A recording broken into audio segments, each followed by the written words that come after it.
Welcome! On this episode of Bits and Bytes, we discuss everything Microsoft after their E3 conference. Bits and Bytes is next.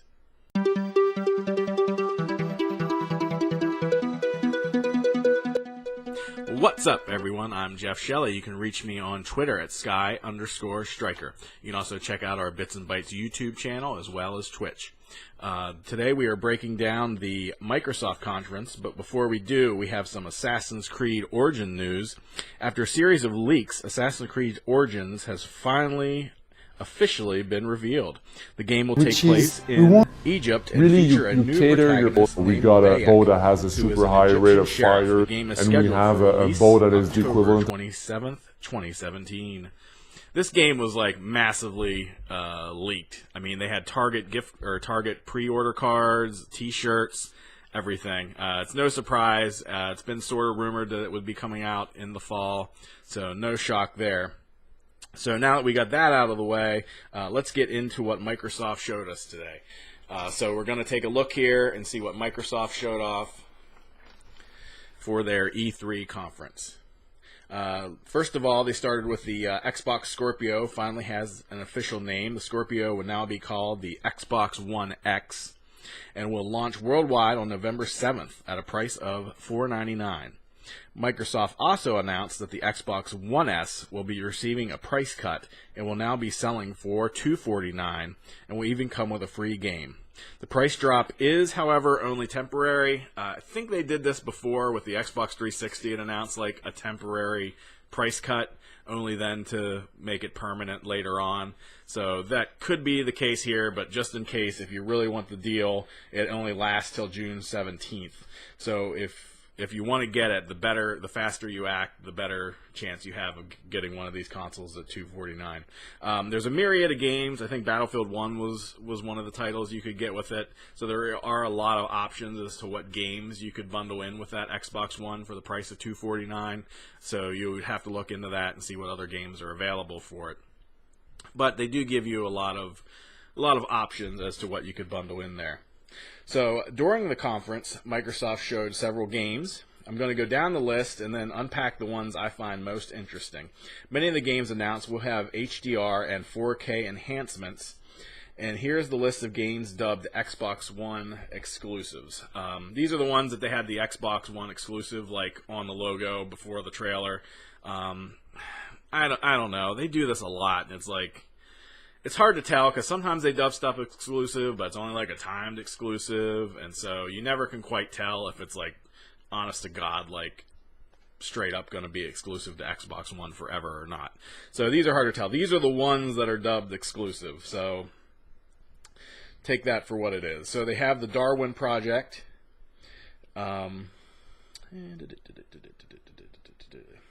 Yeah, so the Darwin Project, I don't know what to think about this one. Like, I looked at my notes, and it just said, overly excited bearded man sold separately. So that makes me think of this. So I guess it was some sort of like, it didn't even look like an arena, but some sort of like multiplayer shooter, and there was just this really overly excited guy just like yelling and screaming about what was happening on screen.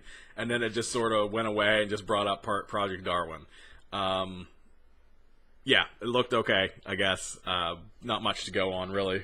So have to see what else. The one I thought was really interesting was Code Vein. So we're going to go ahead and look at a trailer for that right here.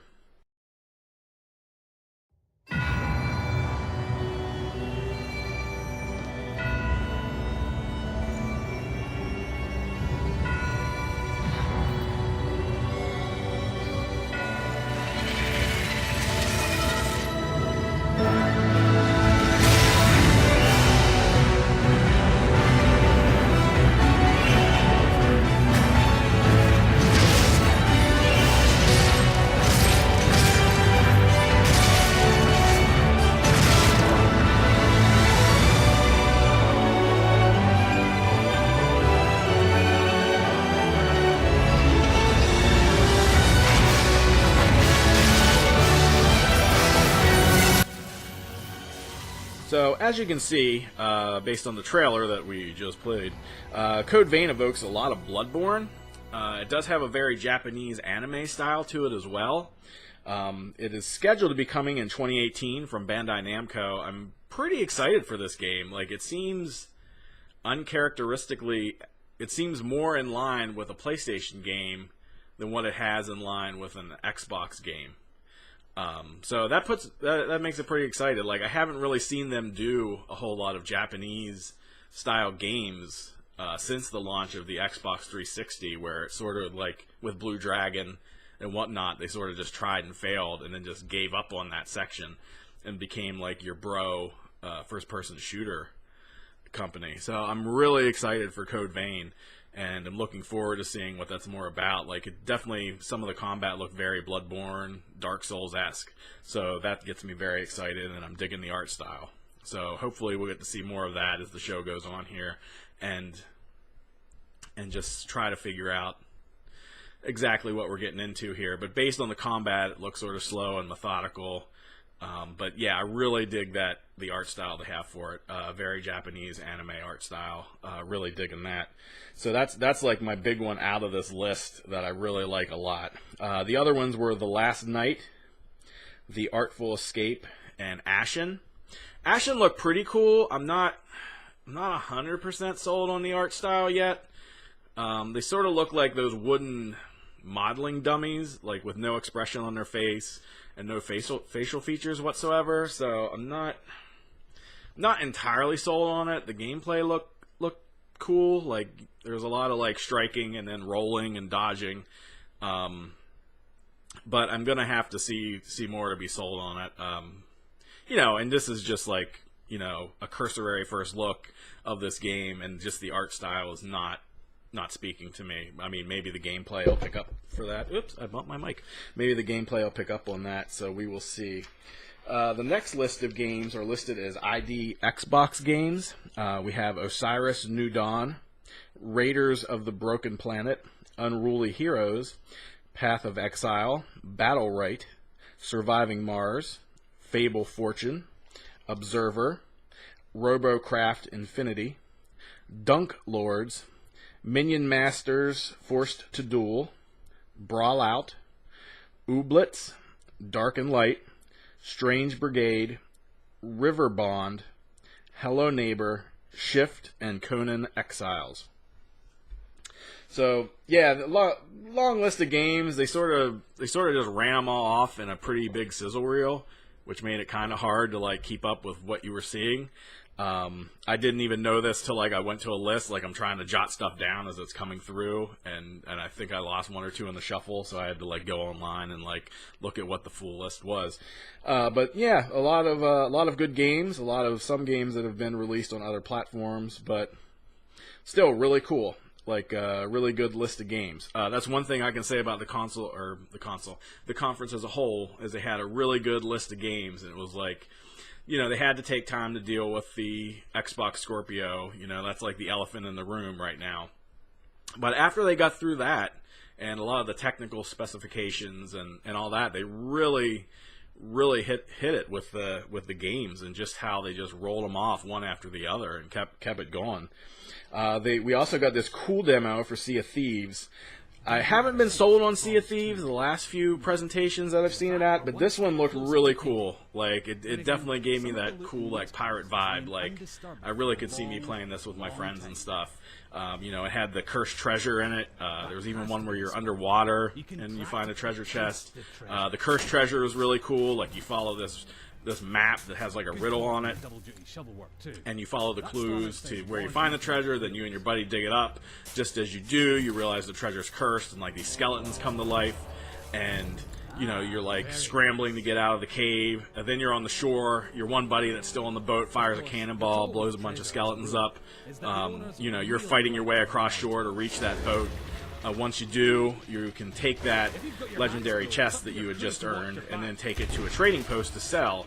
But as you're taking it across the ocean, in the demo, they got attacked, and that was really cool. It was like in like the eye of a hurricane or something almost. It was like this brutal like thunderstorm, and just these boats were going at it. Oh, excuse me. And then they launched.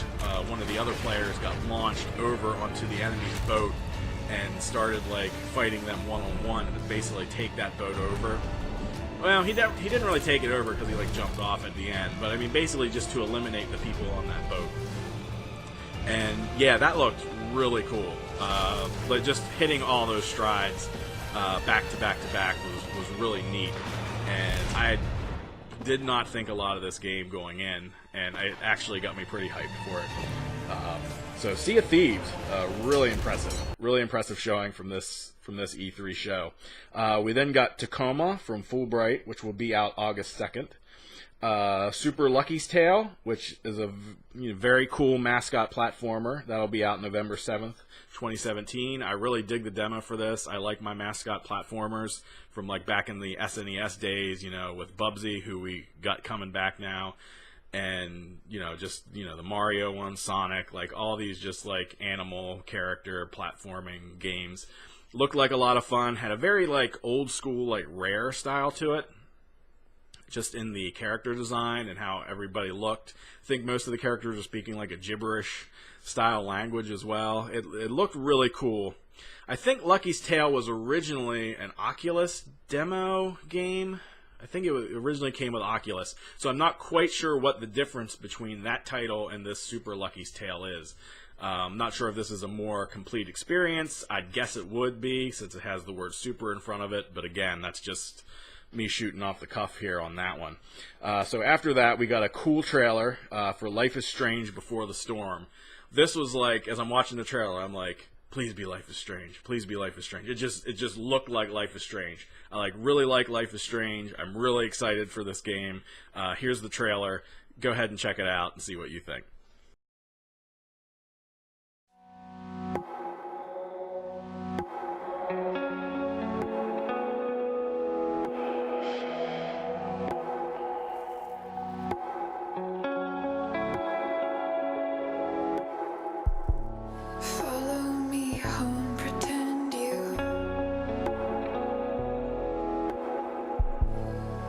Somebody to mend you. I feel numb. I feel numb in this kingdom. I feel numb. I feel numb in this kingdom.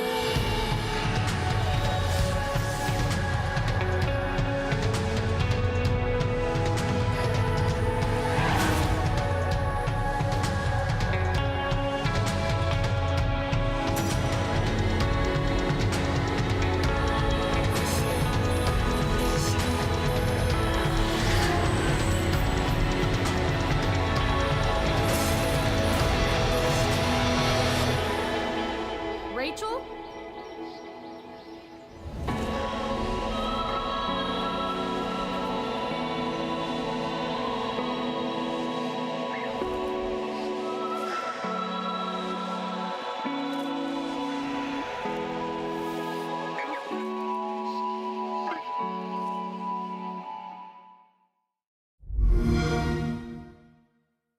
Alright, that was the trailer for Life is Strange Before the Storm. Really got me excited for this game. Huge Life is Strange fan.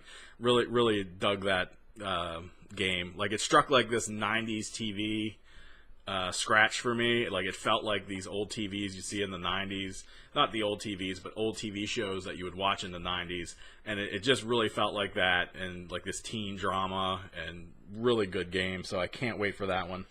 We got to see this cool demo for Middle-earth Shadow of War.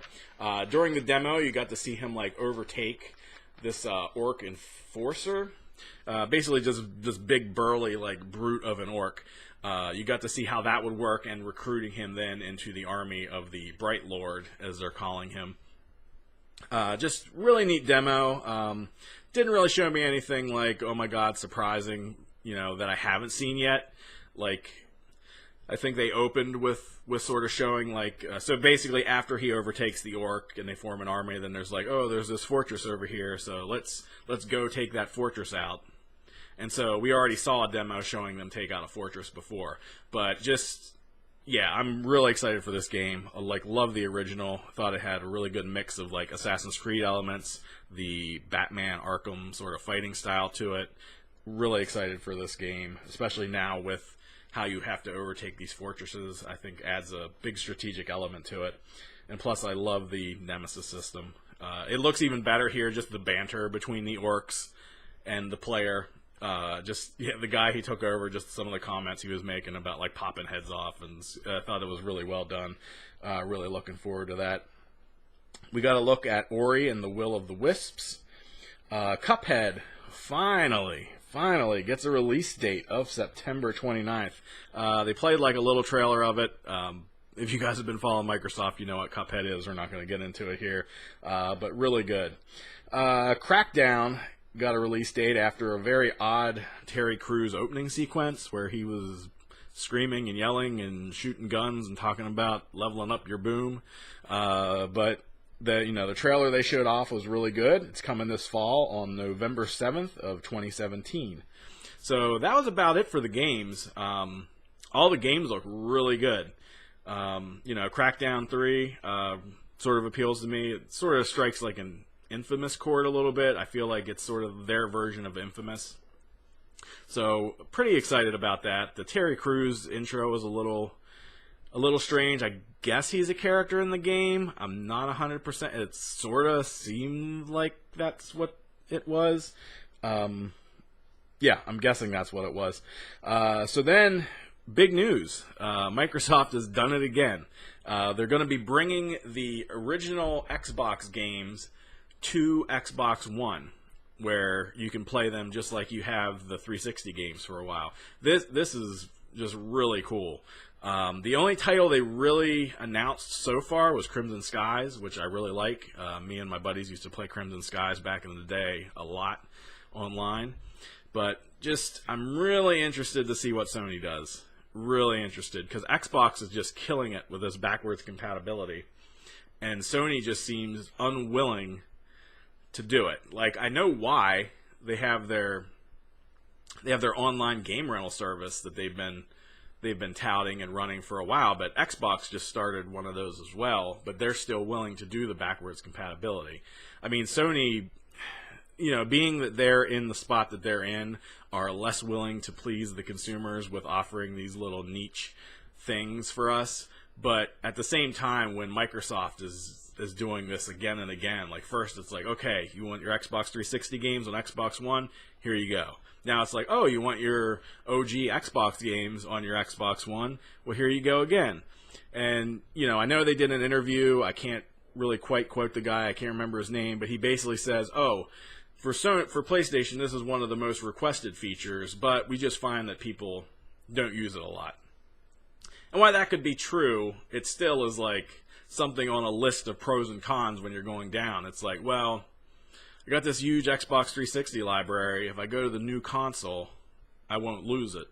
Like, I can carry it over. Where if you're looking at a PS3 to PS4 upgrade, you're like, well, all these old games, I better keep my PS3 for because I can't bring them over to my new console. So you're sort of stuck there. So I think this is a big win for Microsoft. I'm curious to see if Sony does anything. I don't think they will. Being in the position they're in, I can't see them, being like, oh, we're going to do this now and allow you to play your games backwards compatibly on your PlayStation 4. I just can't see them doing that. It'd be really cool if they did, though. So that was cool. So then that brings us to the end of the conference. This is a game that EA has shown earlier at their show that I talked about. I thought it would be an exclusive, but nowhere did you see the word exclusive written. The EA Bethesda game Anthem closed out the conference with a very, very impressive demo. This looked like something like I wanted Destiny to be a little bit.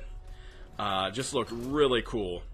The only thing I saw that was like not a little cool is they like pan the camera over to show this like huge mech looking draft thing walking, and I'm just like, oh, just sort of saw one of those in Horizon Zero Dawn, but okay, you have them too then, I guess.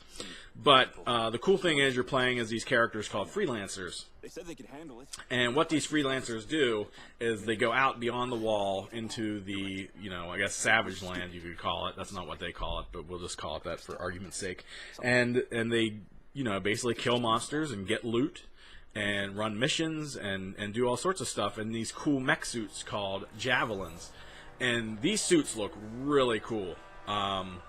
They said they're highly customizable. You'll be able to have many different suits that you can put on, sort of like Iron Man. Like, I'm fighting the Hulk, gonna put on my Hulkbuster armor. Sort of gave me the feel of that. Like, you're sort of like Tony Stark a little bit, and you have these sets of armor that you can put on for whatever the case may be. Like, oh, I'm going to this desert climate. I'm gonna have this type of armor here that's better with that climate or whatever. But that looked really cool. Like, you're flying like Iron Man, which looked really neat as they're like flying and then come into the ground and like crash down below. You can even do that when you're swimming and stuff, which looks really cool. I'm really interested to see how this game is.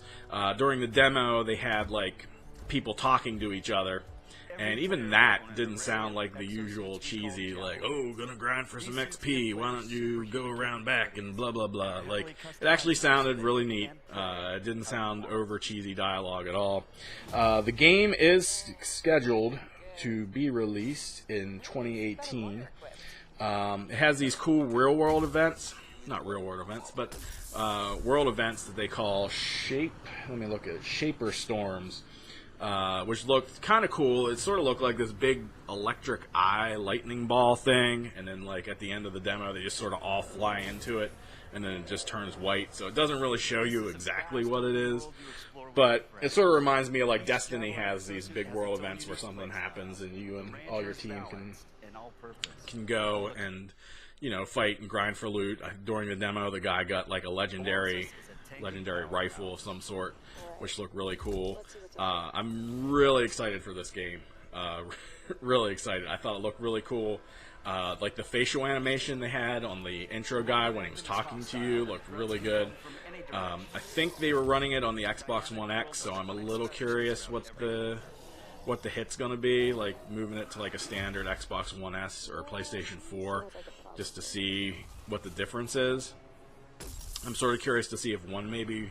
Well, I guess you couldn't have... I was going to say maybe one's going to run at 60 and one runs at 30, but if they're all interconnected, I couldn't see them doing that. That would be kind of messed up. So we'll see what happens there, but yeah, really excited for Anthem. I thought that was a strong close for them. I thought it was a really good show overall. I'd give Microsoft like an A, like a solid A. They really hit it out of the park. The only thing that got a little boring, and it always does, but they had to do it, was when they're going into the technical specs of like teraflops and RAM and processing power and all that kind of stuff. But it's something they have to do. They got this new console coming out, and so they really have to push what this thing can do. I thought they sold it in a really, really good way. They were dubbing it like the Xbox One family. I thought that was like a really cool way to sell it. They were like, the games look great, but they'll look even better on your Xbox One X. I thought that was a cool way. It's not like, oh, well, your games are going to look like crap on the Xbox One S, so you better get this Xbox One X. I think they sold it in a really solid way. I think they handled it really well. I think they did a really good job. So that wraps up our Microsoft discussion for today. So we'll leave it at that. So Microsoft gets a grade A for Bits and Bytes. I'm Jeff Shelley. You can reach me on Twitter at Sky_Striker. You can check us out on our YouTube channel. Just look up Bits and Bytes. We're also on Twitch. I'm uploading these episodes there as well under Bits and Bytes. You can also check us out on Patreon at Bits and Bytes. If you like what we do, you think it's worth $1, go ahead, donate the $1. I greatly appreciate it. And thank you so much. So without further ado, we're going to end right here. I'm hoping to stay up late enough tonight to do the Bethesda one. I'm on the East Coast, so it's not till midnight for me, but I will try to make it. If not, I'll just record it tomorrow after I take my notes and stuff for today. But I'm hoping to make it, so we'll see. So thanks for watching, and see you soon.